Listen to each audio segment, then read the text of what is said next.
No instante em que o reitor da Universidade de Lisboa pronunciava os nomes dos últimos formandos, João sentiu uma onda de coragem que nunca imaginara ter. Ele virou-se para Miguel, o amigo que partilhara com ele todos os momentos dos últimos 4 anos, e disse com a voz embargada mas firme: Miguel, eu preciso de te dizer isto agora, amo-te. Não como amigo, mas como o homem com quem quero construir a minha vida. Miguel olhou fixamente, com os olhos marejados, e respondeu: Eu também te amo, João, desde sempre. O silêncio que se seguiu no grande auditório transformou-se rapidamente em emoção coletiva, com aplausos e lágrimas que ninguém esperava ver naquele dia de celebração. Os colegas que estavam sentados nas filas da frente ergueram-se devagar, alguns com as mãos na boca, outros já a limpar as faces molhadas. A professora de literatura, que sempre soubera dos olhares trocados entre os dois rapazes durante as aulas, baixou a cabeça e sorriu com um orgulho discreto que lhe encheu os olhos. João sentiu o coração bater tão forte que parecia querer sair do peito, as pernas tremiam, mas Miguel segurou-lhe a mão com firmeza, como se aquele gesto fosse a única âncora que ambos precisavam naquele momento. O reitor, um homem habitualmente sério e formal, pigarreou 2 vezes antes de continuar a leitura dos diplomas, mas a voz saiu-lhe embargada e o auditório inteiro irrompeu num aplauso que durou longos minutos. João e Miguel desceram do palco de mãos dadas, rodeados por um mar de rostos emocionados que lhes tocavam os ombros em sinal de apoio silencioso. Lá fora, no pátio da universidade banhado pelo sol quente de junho, o vento suave de Lisboa trazia o cheiro do rio Tejo misturado com o perfume das flores de jacarandá que cobriam o chão. Eles pararam junto a um banco de pedra antigo, o mesmo onde tantas vezes se tinham sentado para estudar ou simplesmente conversar até de madrugada. Não esperava que fosses tu a dizer primeiro, murmurou Miguel, ainda com a voz trêmula. João riu baixinho, nervoso, mas feliz. Nem eu. Mas se não dissesse agora, antes de nos separarmos para a vida adulta, acho que ia arrepender-me para sempre. Miguel puxou para um abraço apertado, daqueles que diziam mais do que 1000 palavras, e João sentiu pela primeira vez que o peso que carregara durante anos, o medo de ser diferente numa sociedade que ainda sussurrava julgamentos, começava a aliviar. Recordou o dia em que se conheceram, no primeiro ano, quando Miguel lhe emprestara uma caneta na aula de filosofia porque a dele tinha ficado sem tinta. Desde então, tinham sido inseparáveis, viagens de comboio até Sintra, noites de pisa em casa de Miguel no Bairro Alto, confidências sobre sonhos e frustrações. João nunca contara a ninguém que, por trás das risadas, escondia um amor que lhe consumia o peito. A família dele, vinda de uma pequena aldeia no Alentejo, ainda vivia presa a valores tradicionais. O pai, um agricultor duro, falava sempre de homens a sério e João sabia que uma revelação assim poderia partir o coração do velho. Miguel, por sua vez, crescera numa família mais aberta em Cascais, mas mesmo assim carregava o receio de que o mundo exterior não aceitasse tão facilmente 2 homens juntos. Enquanto caminhavam pelo campus, de braços dados agora sem medo, os colegas aproximavam-se para os parabenizar, alguns com lágrimas nos olhos, outros com abraços sinceros. Uma rapariga do curso de psicologia, que sempre fora amiga próxima, sussurrou: Vocês são corajosos. Hoje deram-nos a todos uma lição de amor verdadeiro. João sentiu um nó na garganta, nunca imaginara que um simples ato de honestidade pudesse tocar tantas pessoas. O sol começava a descer, pintando o céu de tons laranja e rosa, e eles decidiram ir até ao mirador de São Pedro de Alcântara para ver a cidade ao anoitecer. Sentados no muro, com Lisboa estendida aos seus pés como um tapete de luzes que começavam a acender-se, Miguel confessou que também tinha passado noites em claro pensando no mesmo, mas o medo de perder a amizade que era o seu maior apoio o impedira de falar. Hoje mudaste tudo, disse ele, apertando a mão de João com força. E eu estou pronto para o que vier. João sorriu, mas no fundo do coração ainda sentia uma sombra. O que diriam os pais, os colegas de trabalho futuros, a sociedade que em Portugal avançara tanto mas ainda guardava resquícios de preconceito. Por agora, porém, o momento era só deles, e a emoção da cerimónia ainda ecoava nos seus ouvidos como uma promessa de que, juntos, poderiam enfrentar o que viesse. A noite caiu suave sobre a cidade, e eles regressaram à casa de Miguel, onde a mãe os esperava com um jantar simples e um sorriso que dizia que já sabia tudo. Foi ali, à mesa da cozinha, que João sentiu pela primeira vez que talvez, só talvez, o mundo fosse mais acolhedor do que ele imaginara. Palavras aproximadas, 1028. A manhã seguinte amanheceu com uma luz dourada que entrava pelas janelas do apartamento de Miguel no Bairro Alto. João acordou primeiro, observando o rosto tranquilo do amigo, agora namorado, e sentiu uma mistura de alegria e ansiedade que lhe apertava o peito. A resposta de Miguel no auditório tinha sido o início de tudo, mas agora vinham as consequências reais, a família, os amigos, a vida depois da formatura. Miguel abriu os olhos e sorriu, puxando João para mais perto num gesto simples e carinhoso que dizia mais do que qualquer palavra. Bom dia, meu amor, murmurou ele, e João sentiu o coração aquecer como nunca. Decidiram passar o dia a passear por Lisboa, começando pelo elevador de Santa Justa, onde o vento fresco do verão lhes agitava os cabelos. Enquanto subiam, João contou a Miguel sobre as noites em que escrevia cartas que nunca enviava, cartas cheias de sentimentos que guardara desde o segundo ano da faculdade. Miguel ouvia em silêncio, os olhos brilhando com compreensão, e confessou que também tinha um caderno escondido onde desenhava retratos de João quando ninguém via.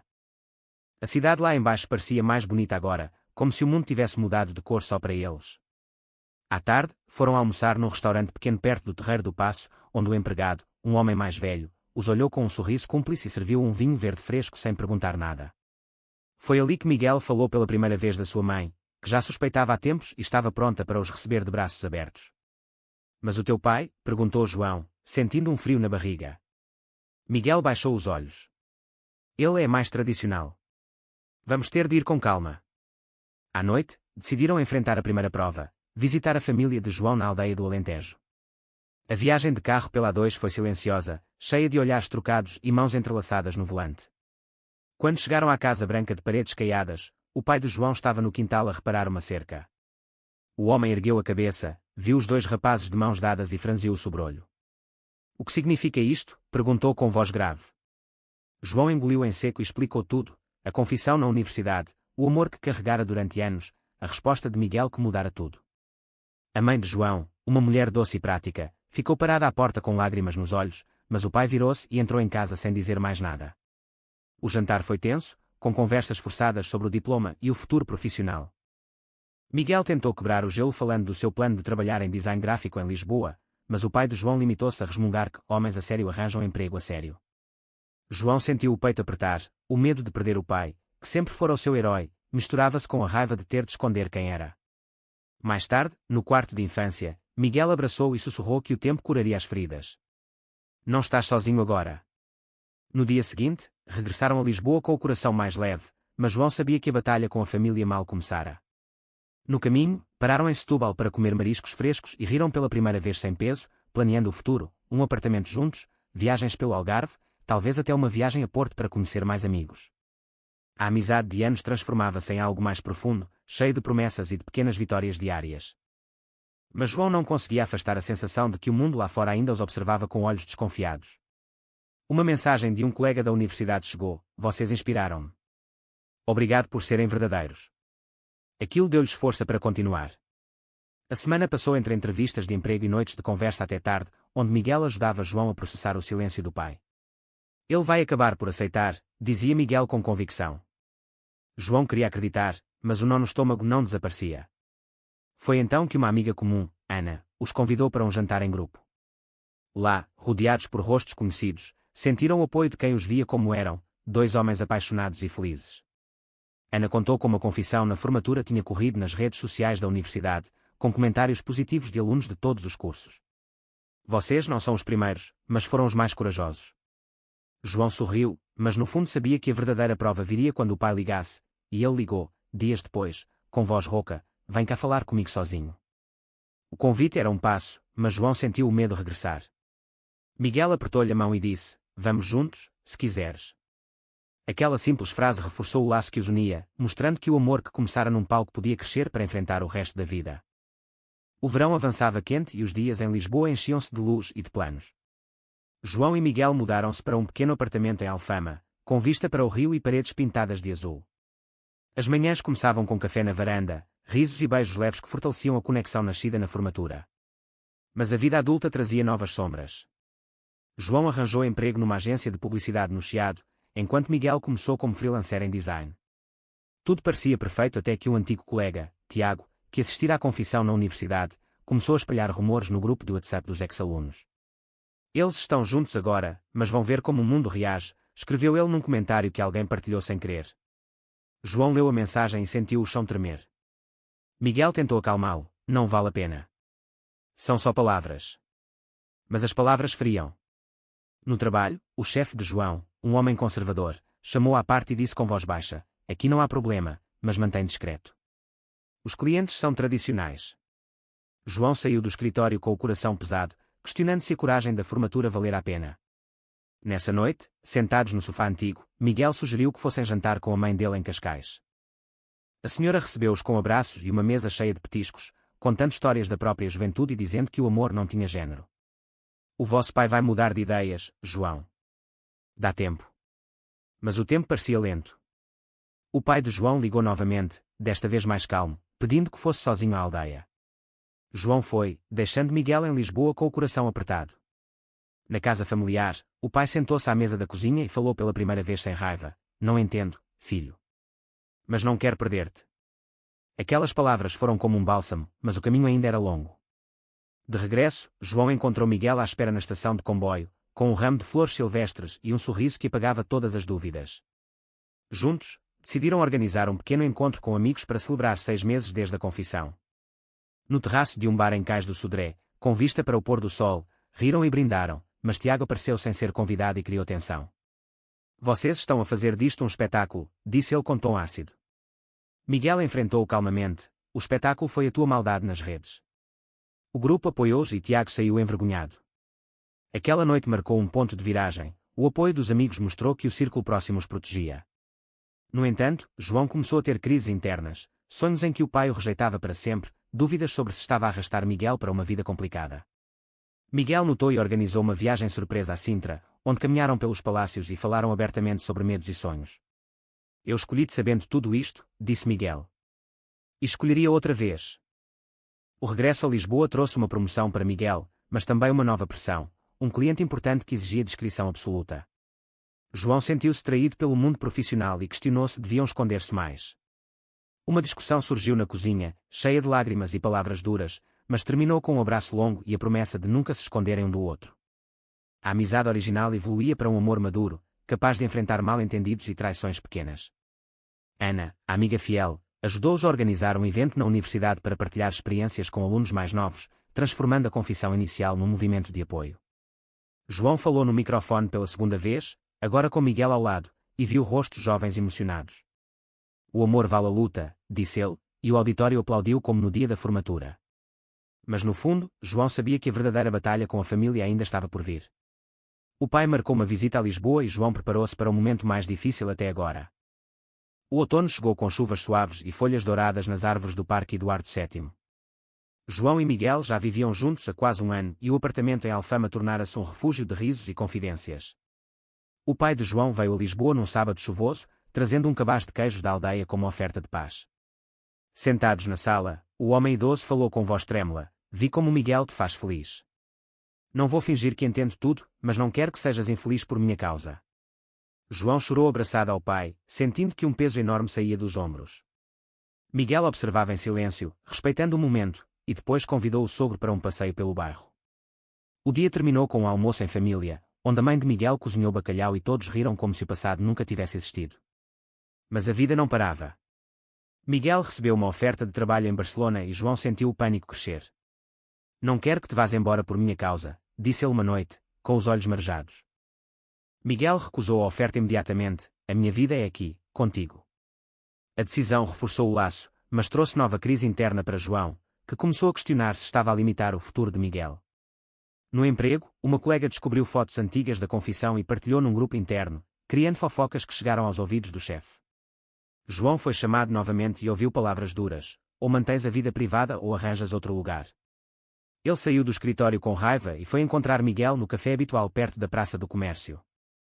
Conversaram horas, decidindo que João pediria demissão e começaria algo próprio, uma pequena agência online focada em campanhas inclusivas. O projeto nasceu com dificuldade, mas o apoio de Miguel e dos amigos deu força. Uma viagem ao Douro, com vinhedos dourados e passeios de barco, serviu de escape. Ali, sob o céu estrelado, Miguel propôs que fizessem um compromisso mais sério, uma cerimónia simbólica entre amigos no próximo verão. João aceitou com lágrimas, sentindo que o amor deles crescia para além dos preconceitos. No regresso, enfrentaram mais um desafio. O irmão mais novo de Miguel, que vivia em Londres, veio visitar e criticou abertamente a relação, dizendo que era uma fase. A discussão foi dura, mas Miguel defendeu o amor deles com paixão e o irmão acabou por pedir desculpas, admitindo que tinha medo do desconhecido. João sentiu-se mais forte. Cada conflito superado mostrava o crescimento que começara com aquela confissão no palco. O inverno aproximava-se e com ele uma nova oportunidade, uma exposição de arte em Coimbra, onde a universidade os convidou para falar sobre diversidade. Lá, no mesmo auditório da formatura, João e Miguel contaram a sua história a uma plateia cheia de estudantes. Os aplausos foram ainda mais fortes e uma jovem perguntou: "Como conseguiram superar o medo?" João respondeu com simplicidade, acreditando que o amor é maior que o medo. A viagem de regresso a Lisboa foi silenciosa, cheia de reflexões. João percebeu que a jornada não era só deles, tocar a vidas alheias e criar ondas de mudança. Mas uma última sombra pairava. A saúde do pai de João começou a dar sinais de fraqueza e ele decidiu voltar à aldeia para ajudar. Miguel acompanhou, provando mais uma vez que o compromisso era real. Juntos, cuidaram do velho, cozinharam, conversaram. Aos poucos, o pai aceitou plenamente o genro que o filho escolhera. O ano terminou com uma ceia de Natal em família unida, onde risos substituíram silêncios antigos. João olhou para Miguel à mesa e soube que o rapaz tímido da formatura se tornara um homem maduro, pronto para o que a vida trouxesse. Os anos passaram como folhas levadas pelo vento do Tejo. João e Miguel celebraram 5 anos juntos com uma pequena cerimónia simbólica no jardim de uma quinta perto de Sintra, rodeados por amigos e familiares que tinham aprendido a aceitar. O pai de João, agora mais fraco mas sereno, ergueu um copo e disse em voz baixa: "Vocês ensinaram-me que o amor não tem regras." Miguel chorou abraçado ao sogro e João sentiu que o círculo se fechara. A agência de João prosperara, focando-se em campanhas que promoviam a inclusão, e Miguel tornara-se um designer reconhecido em Lisboa. Juntos, ajudavam jovens da universidade a lidar com as suas próprias histórias, dando palestras e criando um grupo de apoio online. Mas a vida ainda trazia testes. Uma pandemia global isolou a cidade e forçou-os a enfrentar medos novos, a solidão, a incerteza económica. Durante meses confinados no apartamento de Alfama, aprenderam a cuidar um do outro de formas mais profundas, cozinhando juntos, lendo livros em voz alta e conversando sobre sonhos adiados. Quando a normalidade regressou, decidiram viajar pelo país, o Minho Verde, o Algarve Dourado, o interior alentejano onde tudo começara. Em cada lugar, encontravam pedaços da sua própria história e fortaleciam o laço. Uma traição inesperada veio de um antigo colega que tentou sabotar o projeto de João por ciúmes, mas a comunidade que tinham construído respondeu com apoio massivo e o problema resolveu-se com transparência. João cresceu ainda mais, aprendendo que a confiança mútua era a base de tudo. Miguel, por sua vez, enfrentou uma crise de identidade profissional e decidiu mudar de rumo, abrindo um estúdio próprio. João esteve ao lado em cada passo, recordando as palavras da formatura.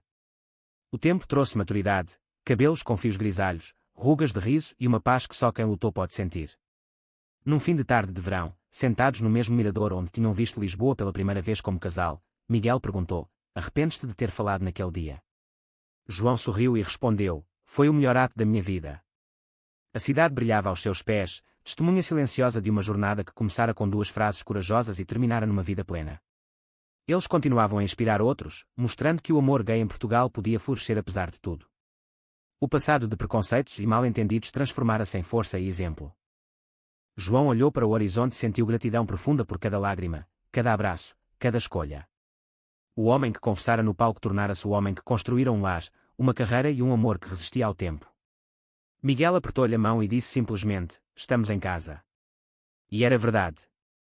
O amor verdadeiro entre 2 homens pode superar todos os preconceitos da família e da sociedade em Portugal. Verdadeiro ou falso?